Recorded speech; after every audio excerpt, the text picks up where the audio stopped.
না করলে আল্লাহ জাহান্নাম দিবে, আল্লাহ গুনাহ দিবে। ঠিক আছে, আল্লাহ জাহান্নামে দিবেন, আল্লাহ গুনাহ দিবেন, সবই ঠিক আছে। কিন্তু আপনি কি কখনো একবারও এটা বলেন যে বাবা মিথ্যা বললে কিন্তু শয়তান জিতে যাবে? এটা কি বলেন? আমি বলি আলহামদুলিল্লাহ আবার চাই। ফজরের সময় উঠতে না চাইলে বলি তুমি শয়তানকে জিতে দিবা? তুমি জিততে পারবো না, তুমি তো খুব সাহসী মানুষ মাশাআল্লাহ। বাচ্চারা কম্পিটিশন করতে চায়, আপনি দেখেন কি শুধু ভয়।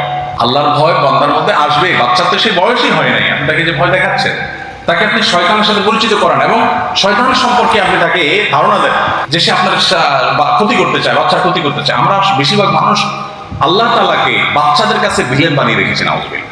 আমাদের ছোট বাচ্চাদেরকে বা ছেলে মেয়েদেরকে সাধারণত আমরা ভালো পথে আনার জন্য অনেক কথা বলি, আল্লাহর ভয় দেখাই, গুনাহ হবে। ছোট বাচ্চাদেরকে বলি মিথ্যা বলে আল্লাহ গুনাহ দিবে, তাই না? আবার ফজর নামাজের সময় বাচ্চা ডাকতেছেন, বাচ্চা না একটু শুয়ে আছে, আরামে ঘুম হচ্ছে, সে আসতে চায় না, তখন আমরা কি বলি? এই ফজর নামাজ না পড়লে আল্লাহ জাহান্নাম দিবে, আল্লাহ গুনাহ দিবে। ঠিক আছে, আল্লাহ জাহান্নামে দিবেন, আল্লাহ গুনাহ দিবেন, সবই ঠিক আছে। কিন্তু আপনি কি কখনো একবারও এটা বলেন যে বাবা মিথ্যা বললে কিন্তু শয়তান জিতে যাবে? এটা কি বলেন? আমি বলি আলহামদুলিল্লাহ আবার চাই। ফজরের সময় উঠতে না চাইলে বলি তুমি শয়তানকে জিতে দিবা? তুমি জিততে পারবো না, তুমি তো খুব সাহস